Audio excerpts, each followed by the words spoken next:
Então, de fato, a mulher, ela cresceu e ela avançou em certos aspectos.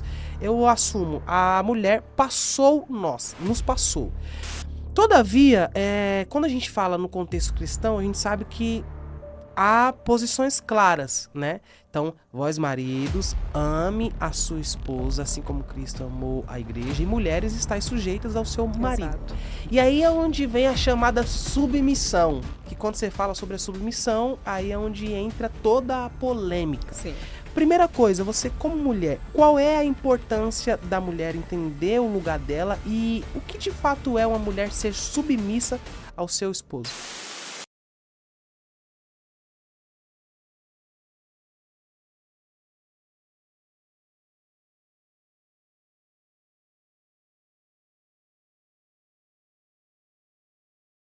Primeiro, Yang, a gente precisa entender que tem ocorrido uma relativização muito grande de princípios. Só que princípios não são passíveis de relativização.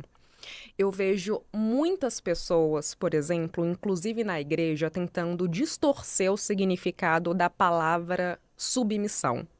E essa distorção ocorre como uma tentativa de fazer com que esse conceito seja mais aceito pelas pessoas. Então, eu tenho escutado o seguinte discurso: submissão não é estar abaixo, submissão é estar sob a mesma missão, é estar ao lado, é caminhar ao lado. Isso não existe. Não existe? Não existe isso. É um discurso muito bonitinho, que vende bem, e que não gera tanta obstinação. Porque a verdade, ela é dura, é difícil de ser aceita. Mas a verdade, Yang, é que submissão é sim estar abaixo. Só que não é um abaixo no sentido pejorativo da palavra. É um abaixo no sentido de estar sob a liderança de alguém. É sobre hierarquia. Sim. É sobre estar na responsabilidade de alguém que tem o dever de, se preciso for, dar a vida por você. Então não tem por que a submissão ser vista como algo pejorativo, que oprime, que diminui, que denigre de forma alguma. A submissão é um privilégio, porque a liderança é um fardo. Então, submissão não é estar sob a mesma missão, não é caminhar ao lado, não. O real sentido de submissão é estar abaixo de alguém. Mas, como eu disse, não de forma pejorativa, não. É entender que existe uma hierarquia, onde um lidera e o outro precisa ser guiado. A família, assim como qualquer outra instituição, precisa de hierarquia e ordem para funcionar. Sim. A anarquia nunca sustentou nada.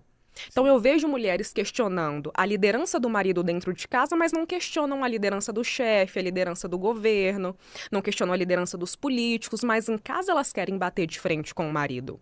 Então eu vejo essa distorção da palavra submissão. Não existe isso. Não existe essa... A gente fica tentando usar eufemismos para tornar a palavra mais suave, mas não. Submissão é submissão. Princípio é princípio. Princípio é algo absoluto, a gente não pode relativizar.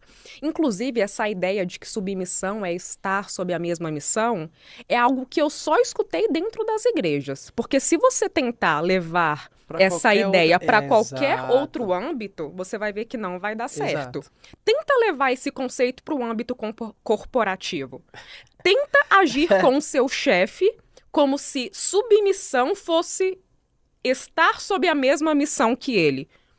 Como se submissão fosse estar ao lado dele. Imediatamente você vai ser vista como alguém insubordinada, você vai perder o seu emprego. Porque submissão não... Quando a gente fala sobre submissão, não existe similaridade de papéis, não existe similaridade de posição. Não, cada um tem o seu papel muito bem definido. Então, você dizer que é estar sob a mesma missão implica dizer que ambos têm o mesmo nível de liderança. E se ambos têm o mesmo nível de liderança, um não vai exercer autoridade sobre o outro. Então, é contraditório dizer isso, entende? O sentido da palavra submissão é, de fato, estar abaixo da liderança de alguém. Sim. E eu aproveito esse gancho para fazer uma denúncia sobre algo que tem sido disseminado, que eu vejo que tem destruído famílias, tem destruído lares, que é a distorção de valores por meio da distorção de palavras. Então, como eu dei o exemplo da submissão. Submissão não é estar abaixo, é estar sob a mesma missão. Vender o corpo não é prostituição, é job. Então, a gente vive dias nos quais a frouxidão, por exemplo, não é mais um defeito de masculinidade. É só uma masculinidade desconstruída. Nós estamos em um cenário no qual viver sem limites não é mais imprudência, é ter a mente aberta. Promiscuidade sexual não é mais um problema, pelo contrário, é liberdade sexual. E sabe o que isso me mostra, essa distorção de palavras? Me mostra que quando a gente muda o nome, a gente muda a essência. Quando mudamos o nome, quando a gente mudamos a essência. Quando a gente muda o nome, a gente muda a essência. Não à toa, quando Deus se encontrava com alguém, muitas vezes, a primeira coisa que ele fazia era mudar o nome. Meu Deus. Então, Jacó, que era o traidor, se tornou Isaías, se eu não me engano... Israel, que significa... Jacó, que era o enganador, se tornou Israel, príncipe de Deus.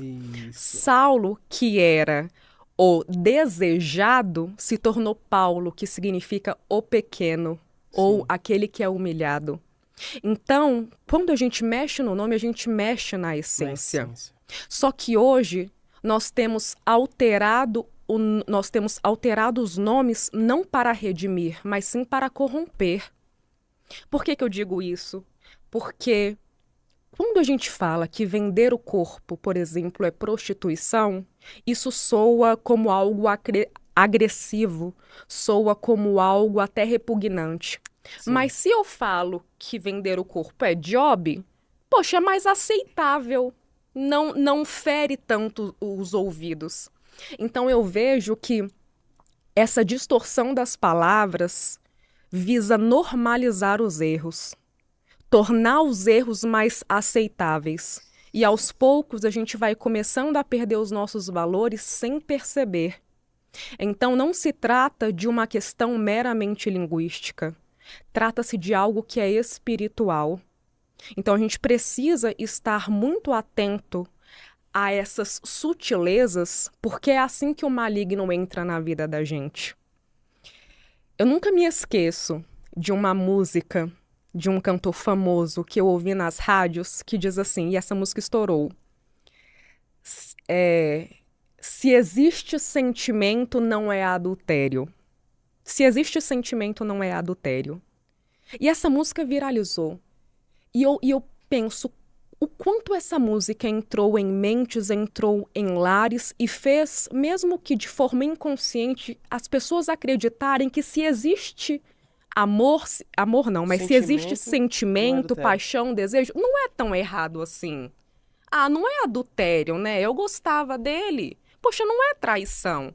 Então a gente precisa parar de relativizar princípios e ter muito cuidado com as palavras, porque é assim, com sutilezas, que nós vamos nos desviando e corrompendo os nossos valores. Se você está gostando do nosso conteúdo, que tal se tornar um membro ou deixar um valeu?